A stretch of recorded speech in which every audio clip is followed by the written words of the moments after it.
and I'm here to talk about Grafana, some history, some current state, and a little bit about the future.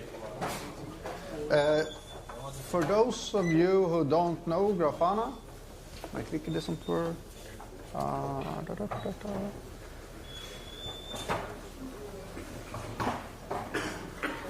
Why is that?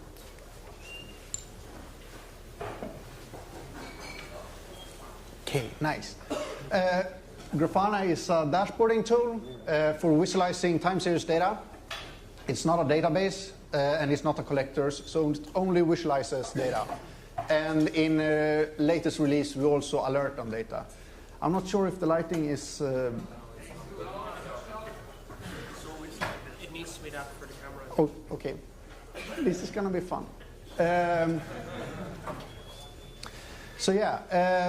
The most common use cases for Grafana are visualizing home automation visualizing metering in home automation, application metrics as what is users doing, not what is the servers doing, Internet of Things, industrial sensors, and also infrastructure monitoring. The intention of Grafana was not infrastructure monitoring, but that's the most common use case by far.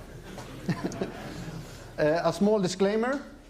I was not a part of the project from day one, but I worked with Torkel Ødegaard, who is the creator of the project, at the same company when he made this, and I joined kind of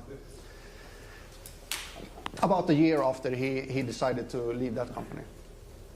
So I can't take credit for everything. The reason he created Grafana was that we didn't have any good metrics dashboard at our former company. The former company's infrastructure started to look something like this. We had a process of splitting a big monolith into smaller services.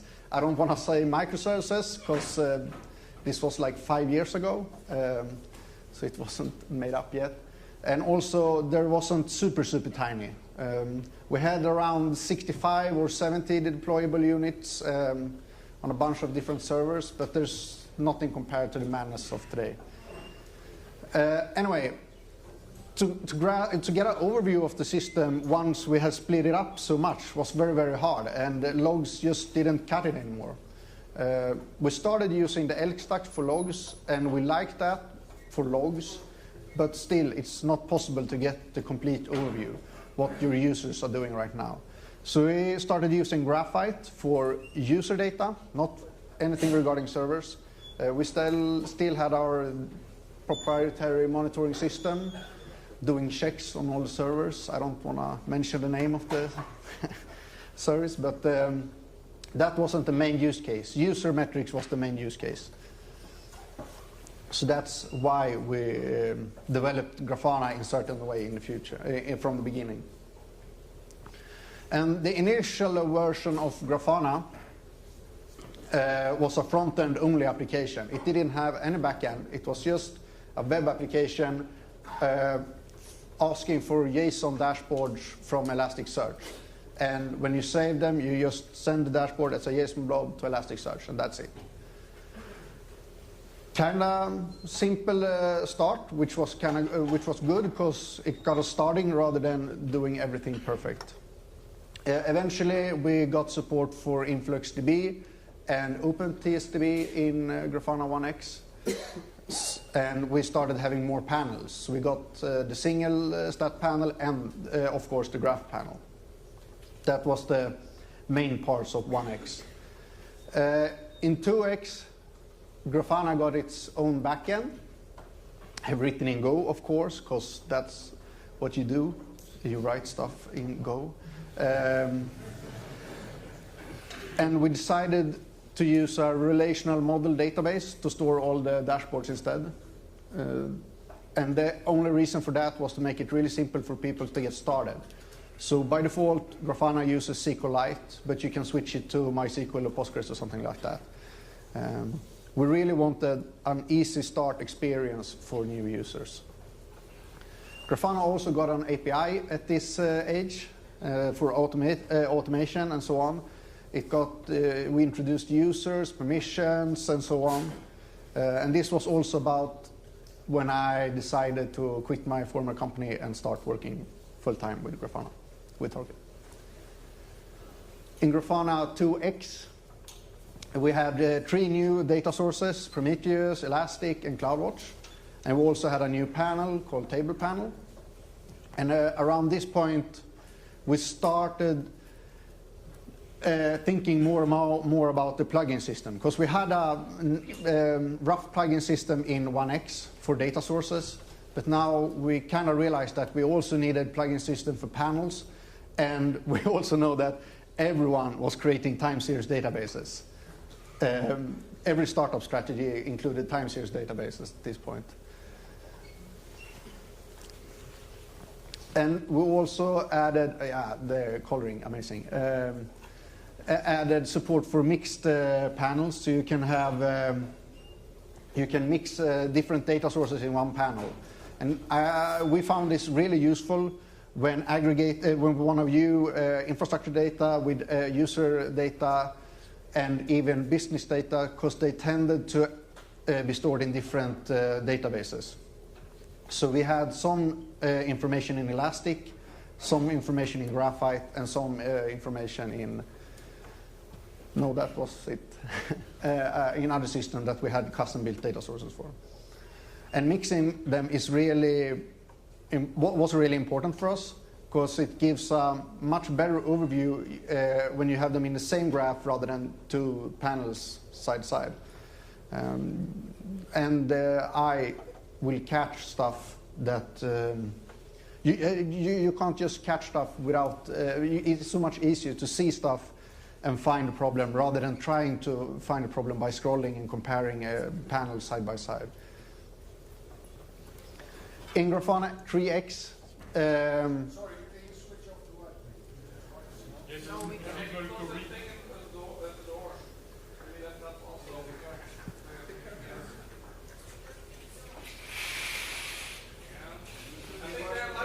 Yeah, but we need them for the camera.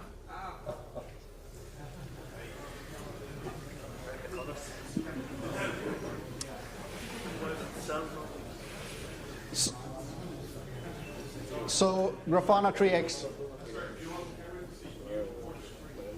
We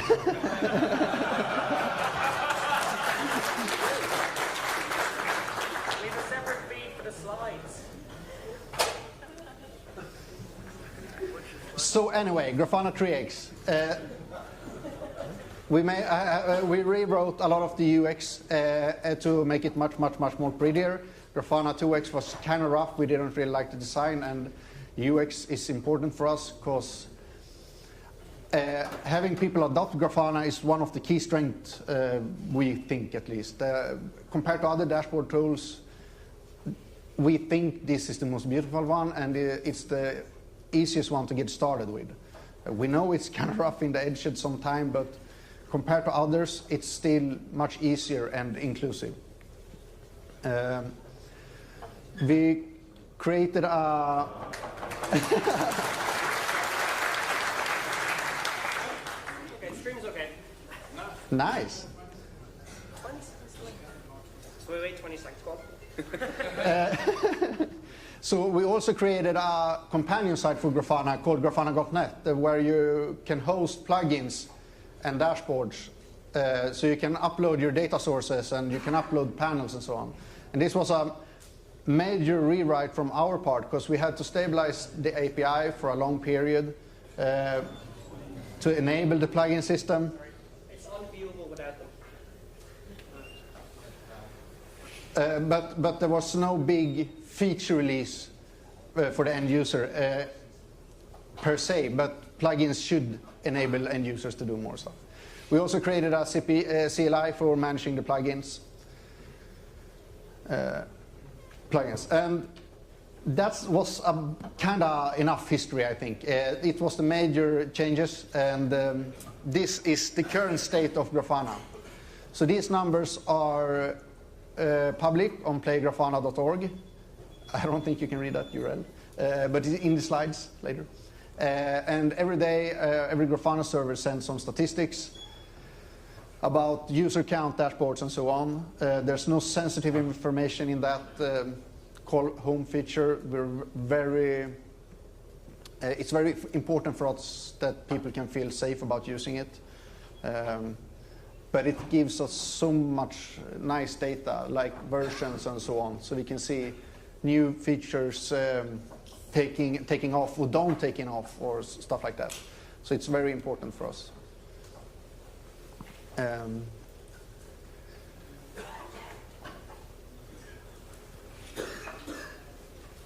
The graph panel is like the bread and butter of Grafana. I'm not going to go too deep into it, but I'm going to give you some important highlights. So the graph panel is by default displayed with lines, but you can also display it with dots instead of lines if you find that useful. I usually find this way too intrusive, but in some cases it's much better because you can it's easier to locate the time stamp rather than with the lines. You can also use bars, and if you use bars, you might want to stack them because otherwise the big bars will block the lower bars in some cases, depending on the serial name override. We also have a new feature for displaying the series on the x-axis instead of time. So you can do bars on aggregate. So the series you can calculate the total of each area and display like this.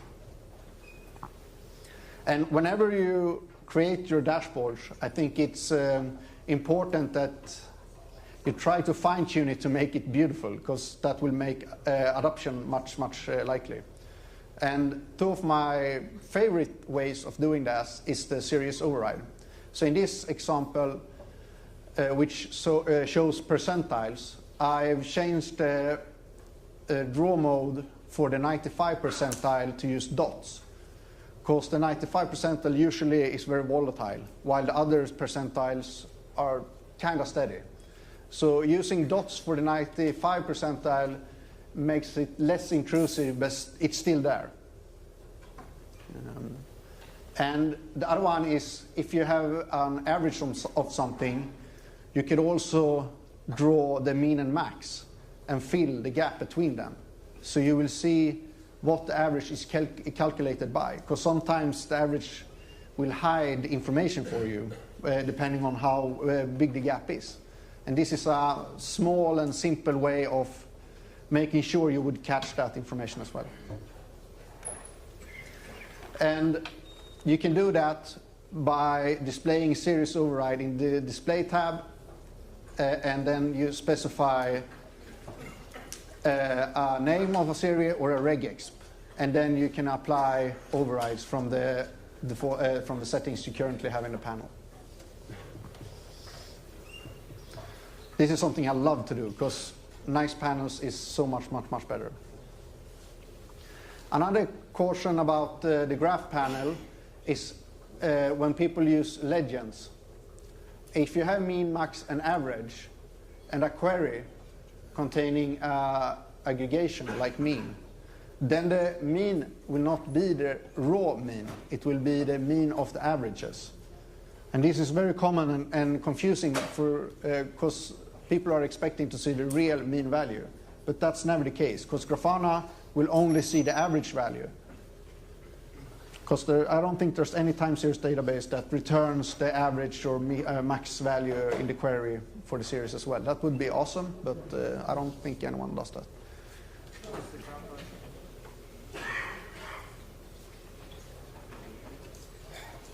The other panel that's very common people use is single stat. And you can use a few different settings for it. The default one, you can have a spark line to get some kind of sense about the graph in the background, and you can have the gorge. And you can also map a number value, a number range to a string.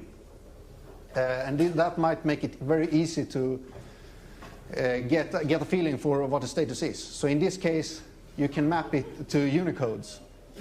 So of course you should have smile for your server status. A bit caution about the support for Unicode in your database. Grafana support it, but your database might not, so check it before. The third popularest panel is the table panel.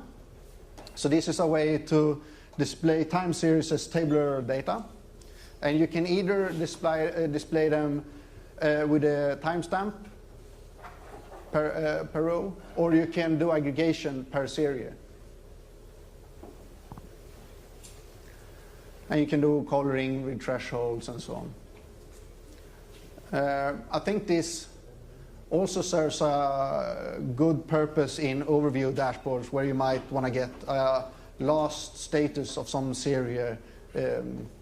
Is it up, is it down, or something like that. A very powerful feature in Grafana is the templating feature, which allows you to add template variables, which you can control from the dashboard. And by modifying them, you will modify all the panel queries at the same time. And you can also use all and that kind of stuff to get all the queries. Templating has a few different types. First, there's the custom one, which allows you to predefine values that you can then later replace in the queries. And you can also have queries that will send the queries, in this case to Graphite, asking for server variables that you will find here. And you can have template variables that depends on other template variables.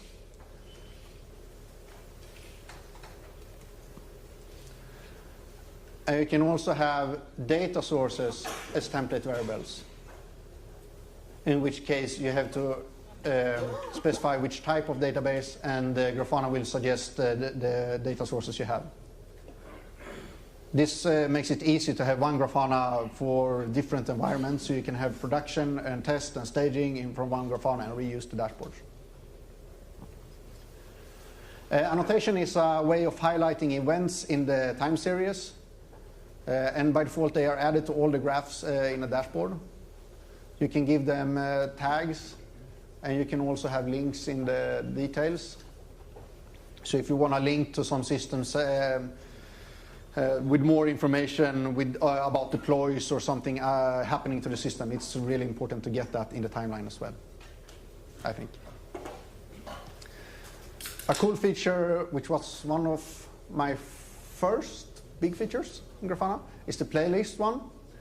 So you can create new playlists, and then you can add dashboard to them, either by name, or you can use tags. And then you save them, and when you start a playlist, you can either press one of these buttons, or you can go to a URL like this. And since you can start a playlist from the URL, it's very easy to set up a smaller computer like Raspberry or something back on a TV, put it in the lobby, and then you can control whatever dashboards are shown in the lobby from Grafana itself. Because every full cycle, it will load the playlist from the data source again.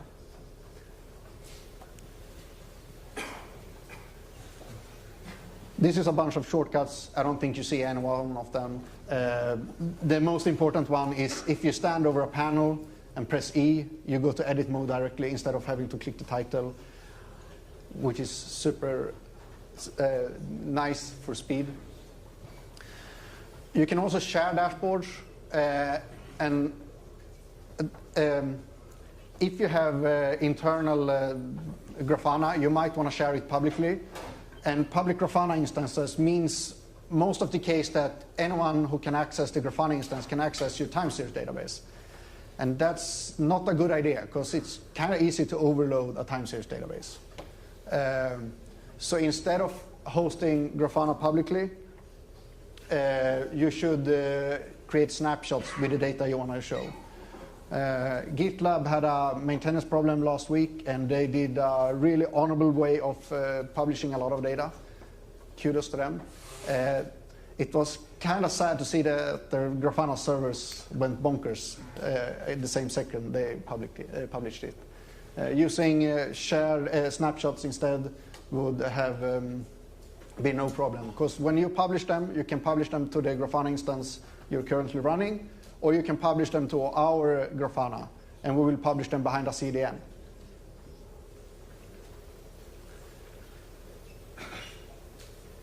In the latest version of Grafana, we also added support for multi-tooltip. So if you enable it and hover a series, you get a tooltip for every series. And this is also very nice when you want to debug stuff and you want to get a lot of data in the same dashboard and drill down. And whenever you zoom or changes, it will just follow. It has a small performance impact, so you might not want to have it on by default, but it's only in your browser anyway. So we also recently added alerting, and that was it's been a really long-standing issue in Grafana. I think this is our third iteration on alerting, and one of the first problem is that Grafana's data sources is in the front end, so we create the queries in JavaScript. With alerting, we can't do that because alerting has to run in the background. So we had a few different strategies for solving this, and the first we tried was to execute JavaScript in the Go backend. And we just said that we don't want to maintain this code. It's possible, but we don't want to maintain it, and it's complex and it's hairy, and we don't want our alerting code to be in any way complex. So simplicity was really important for us, which meant that we have to re-implement all data sources in the backend, which limits plugins. So plugins cannot have alerting right now. We have plans for adding plugin support in the backend in the future, because Golang is going to release that soon, but it's not ready yet. But if you, in the graph panel, you got a new option for alerting. And if you decide to create an alert, you get all these options. Otherwise, it's just a button asking you for create an alert. And the way it works is that you refer to a metric query in the metrics tab. You give it a time range, 5 minutes to now, and you give it a reducer. And a reducer is a way to get a final number from a time series. So in this case, we would calculate the average of each time series returned by this query. And then we would compare it to this number. And then you can slide the threshold up and down and all that kind of nifty stuff.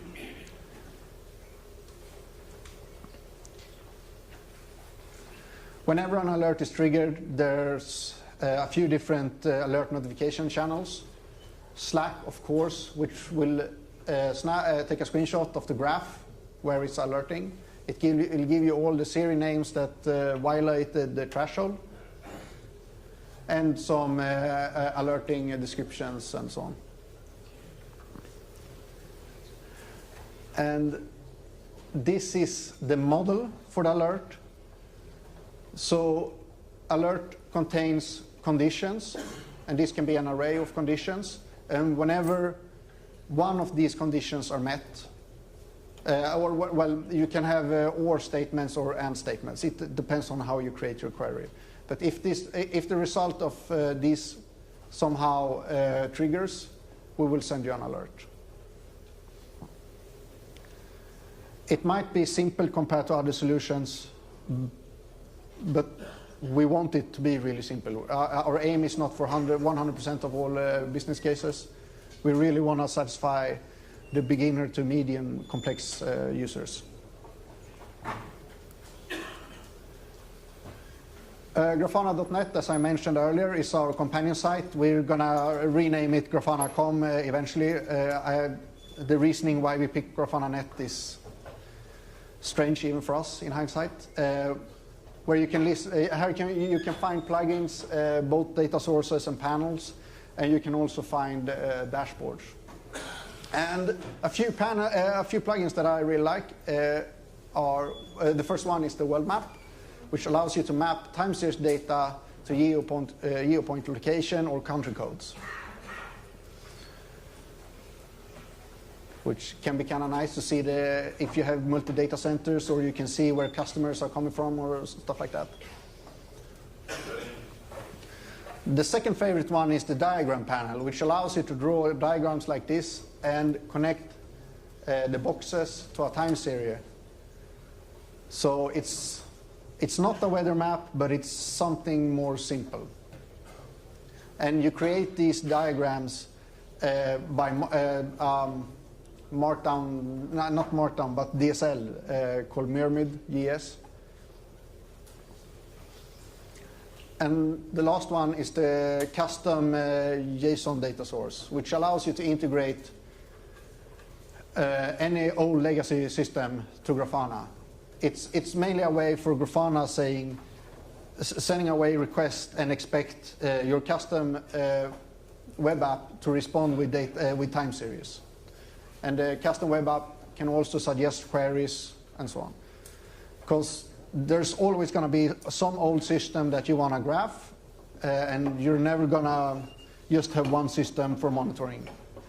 So this is a possibility to always keep moving and get everything into Grafana.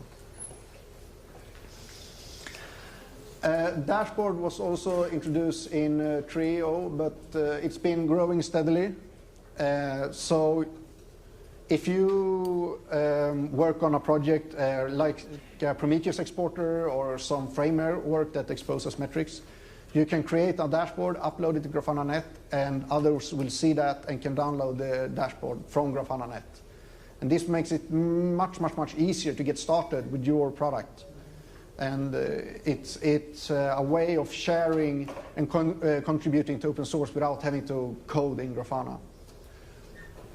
If you want to import a dashboard, you just have to click the import button. You can enter a URL to Grafana.net, and it will import it for you.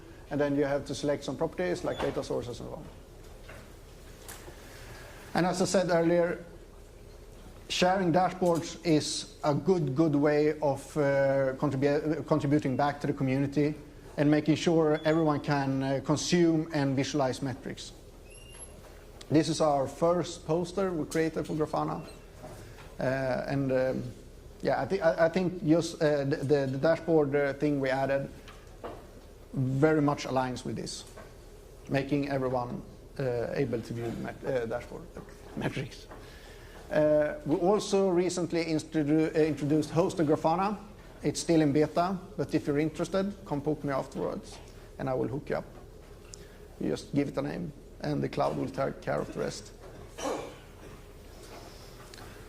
So that's enough about the present state. Let's talk about the future.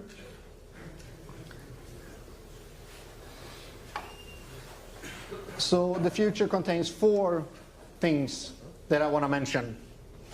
I don't want to give a clear roadmap because so far we have been changing our goals a lot, and that's still our goal to do, because we always want to work on the thing that currently is the most powerful. So the first thing I know we're going to do in the upcoming year is iterate on alerting. We're going to add silencing, we're going to add alert groups. We don't support high availability right now, or there's no clear way of doing that. That's something we want to solve. The second one is dashboard folders. So many people started using organizations for teams. That was never the intention of organizations. Organizations was meant for company, for hosting provider, basically, having different company using the same Grafana. By introducing dashboard folders, we hope to make it easier for people to have one Grafana organization with different teams connected to one folder. And folders will also include permissions and so on, which all that kind of stuff that goes along with arranging and structuring dashboards. The third one is backend plugins. Right now we see a few different use cases. First is the alert notifications. We currently support 8, I think, but there's no reason why we shouldn't be able to support endless amounts. Databases would also be great to have in the backend. So people can add the custom databases and have alerting on them really simply in Grafana. Authentication would also be a good fit for plugins. And the fourth one is automation. And that includes dashboard revisioning, some way of making sure that when this Grafana instance boots, it has these data sources, it has these dashboards, it has these users, etc., etc. We created the API for that use case, but that's a stateful solution. We want to add configurable solution instead. Not sure how to do that yet. It's, but that's something we really want to address without sacrificing startup speed. But yeah, that's about it for me.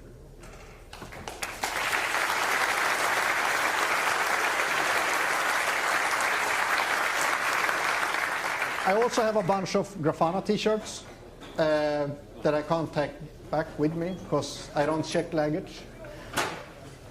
And if you contributed to Grafana, I will give you a special one. So, any questions? So, Quiet, please! I have one question.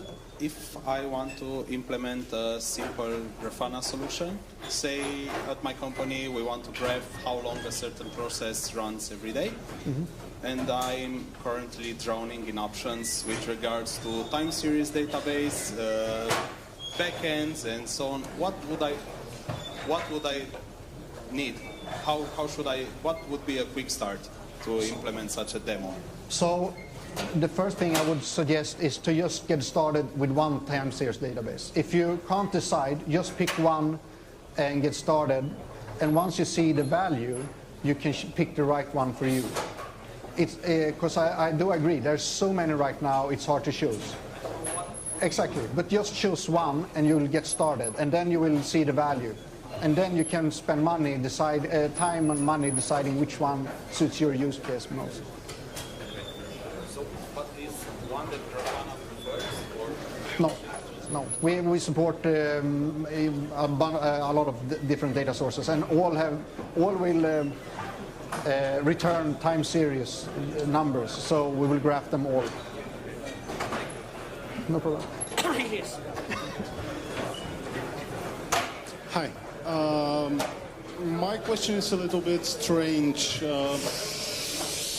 I'm trying to integrate Grafana with basic authentication, basically hiding behind an internal server, and somehow the basic authentication is not picked up.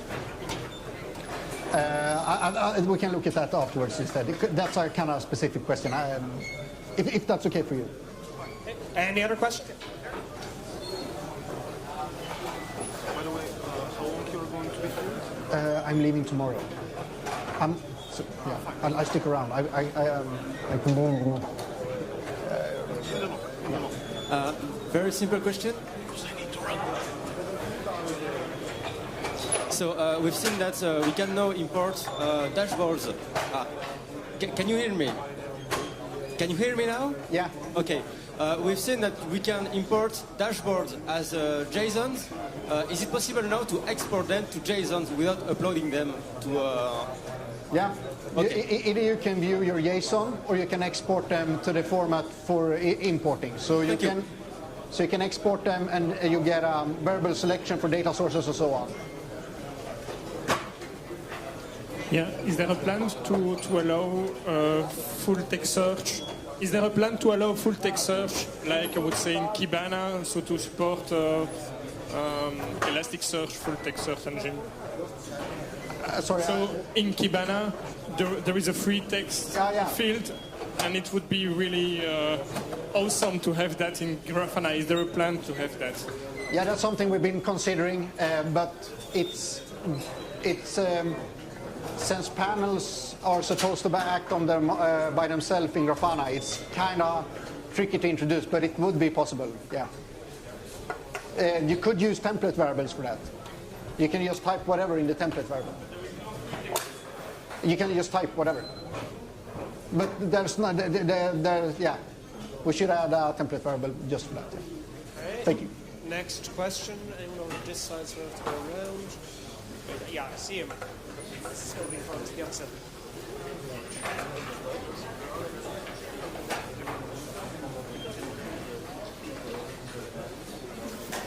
On the roadmap, you didn't mention templating. Is there... Do you hear me? On the roadmap, you didn't mention templating, like arrays as template variables and stuff. Is that something you're looking at, or? Sorry, I can't catch. There's some. Arrays as template variables. I'm not sure, but tuple, we've been thinking about adding tuples. So you can have a hidden value and a display value. Is that what you're asking for? Something you're working on, or? Not yet. Not yet. No, the roadmap is too wide for that feature. Any other questions? Anyone? Regarding the last question, I can show you how to use custom JSON for the custom JSON data source for that. Because you can, yeah, sure. Any other questions? Yep. Poke me via email, Slack, Twitter, some way. IRC, Grafana channel. For alerting, when we would like to scale Grafana to multiple servers, how would alerting work with that? Alerting on multiple servers. Like it happens in the backend and it runs on one server. So if we would run Grafana multiple servers behind the proxy, would it? Sorry. Alerting across multiple servers for redundancy. So if Grafana runs on multiple servers at the same time, would it generate alerts from those multiple servers, or how do you keep them in sync? And every server would generate alert. You would have to disable alerting on. You should only enable alerting on one server, and that's the HI issue that we want to address somehow. Any more questions? So basically, I wanted to use the teams, the organizations for teams, and the issue I run into is that data sources are not global, but per organization. So I made a patch to support global organizations, and I was actually working on getting it proper so I could do pull requests. But you're probably not going to merge it because of the folders which you just spoke to? Yeah, we don't intend to do make organization sharing in any way. So I should not spend time in implementing it. Okay. I'm sorry. No, it's good. So no, thanks. No worries. We have another question over here. So does your data need to reside always somewhere in a time series database, or can I build, for example, a dashboard where a value comes from a REST API call at that moment to watch like a website or a Twitter account or whatever? The way you would do that is to implement a custom application that returns time series. That's the easiest one. Okay. You could also create a plugin in Grafana that reads from any API. Any other questions? We have time.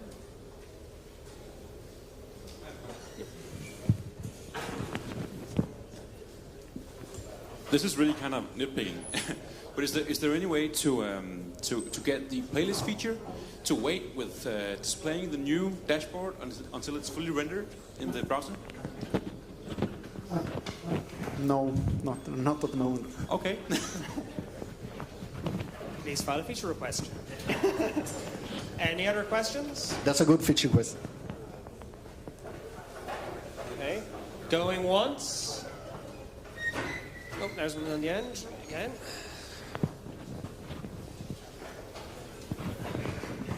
For annotations, you said that they, by default, are visible on all panels. Can we turn it off? You can only enable it per dashboard. We added support in the code to have it per panel, but that's not configurable or ready for merge yet. So in alerting, it would only be per panel. So if you have alert for a graph panel and the alert triggers, we will create an annotation, and that would only be rendered in that panel. But so far we haven't added the UX support for working with the annotations that way. Any more questions? Going once? Going twice? Gone. Thank you, Carl.